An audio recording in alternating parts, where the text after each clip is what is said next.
1. Where are you? Consider studying in a quiet area as opposed to somewhere crowded where noise might divert your attention away from the task at hand.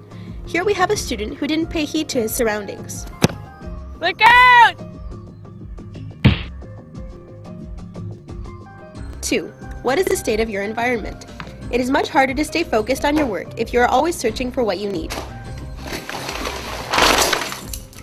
Always try to keep your desk clean and orderly. 3. Who are you with? I thought that was the end of the movie, actually. Avoid studying with people who aren't doing the same thing as you. Oh, wait, no, there's more! But did you see it 3D? I mean, like, come on. Oh my God, it was amazing! It can be easy to be drawn into a conversation unrelated to what you are working on. What else are you doing? Keep yourself on task. You can't expect yourself to be focused on your work if your attention is divided. Alex, I've told you before, shut your Facebook and do your homework. And most importantly, no Facebook. Alex, I've told you, get off your computer. 5. Monitor your physical and psychological conditions. How well rested you are plays an important role in your overall concentration. No matter where you are and what you're doing, if you are tired, your concentration will suffer. Memory. Your memory is divided into two main types, short-term and long-term. Your short-term memory is the capacity for holding small amounts of information in your mind for short periods of time. Your long-term memory can store information for as little as a few days to as long as a few decades. Consequently, you will be engaging both your short-term and long-term memory when studying. Your short-term memory will be active during the study process. Here are a few tips to help you do this effectively. 1. Connect materials to things that exist in your everyday life. It is much easier to remember complicated material if you can connect things you are studying to examples you see in your daily life. Consider ethylene, a plant hormone that increases ripening in plants.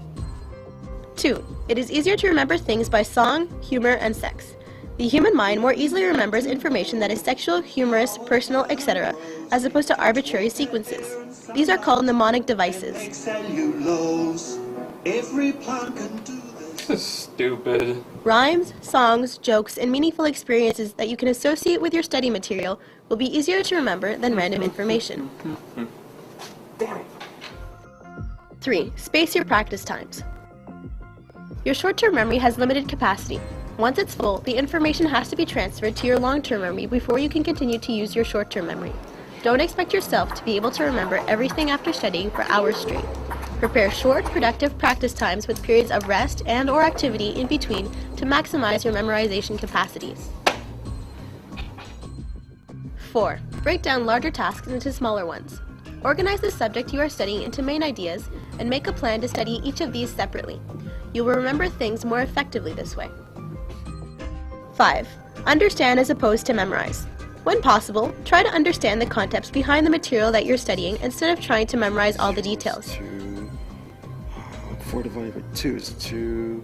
This way, when you come across questions that differ from the ones you have studied, you will have an easier time adapting to the new format.